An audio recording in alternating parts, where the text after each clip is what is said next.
కాంచనకి చాలా ఆనందంగా ఉంది. తన కొడుకు ఒక గొప్పింటి బిడ్డని పెళ్లి చేసుకుని వస్తున్నాడని తెలిసి తెగ సంబరపడుతుంది. అయితే అదే సమయంలో వర్షం కురవటం వల్ల కాస్త ఇబ్బందిగా కూడా ఉంది.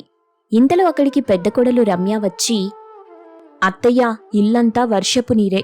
మనింటి పైకప్పు బాగు చేయించమని మీకు చాలాసార్లు చెప్పాను, అయినా మీరు పట్టించుకోలేదు. ఇప్పుడు చూడండి, పైకప్పు అంతా రంధ్రాలు పడ్డాయి.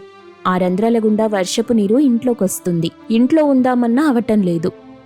ఇదిగో రమ్య, నేనిప్పుడు దాని గురించి ఆలోచించటం లేదు.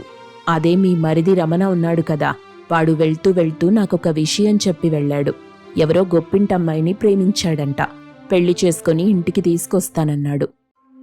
అరే అత్తయ్య, మరిది చెప్పే మాటలు మీరెలా నమ్ముతారు? ఏదో తమాషాకనుంటాడు. అయినా మన ఇంటి పరిస్థితి చూసి ఆ గొప్పింటమ్మాయిని ఇక్కడికి తీసుకొస్తాడని మీరెలా అనుకుంటున్నారు? ఒకవేళ ఆమొచ్చినా ఇక్కడ ఎక్కువ రోజులుండదని నేననుకుంటున్నా. రమ్య మాటలకు కోపంగా చూస్తుంది కాంచన. అత్త చూపులకి భయపడి తలదించుకుంది రమ్య. కారులో నుండి దిగుతాడు రమణ. చాలా సంతోషంగా వచ్చి తన తల్లి కాళ్లకు నమస్కరిస్తాడు. అమ్మా, నేనొచ్చేసాను. నీ కోడల్ని తీసుకొచ్చేసాను.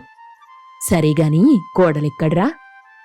అదిగో కారులో ఉంది, వస్తుంది చూడు. రమణ అలా అనగానే కాంచన రమ్య ఇద్దరూ కారు వైపు చూస్తారు. అప్పుడా కారులో నుండి శాంతి దిగింది. శాంతిని చూసిన కాంచన షాక్ అవుతుంది. ఈ అమ్మాయి నేను చెప్పాను కదమ్మా, శాంతి. నేను ప్రేమించి పెళ్లి చేసుకొచ్చిన శాంతి. మీ ఇద్దరికీ ముందే పరిచయం ఉన్నట్టు చూస్తున్నావు.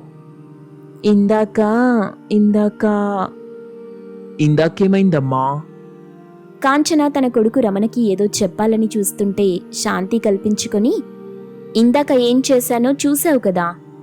తెలియక చేసుంటావు కదా, అప్పటికీ నేనెవరో తెలీదు కదా నీకు. నువ్వు తెలియకపోవడం ఏంటమ్మా? నేను 3 నెలల ముందే మిమ్మల్ని చూపించాను. మిమ్మల్ని ఫోటోల్లో చూసింది.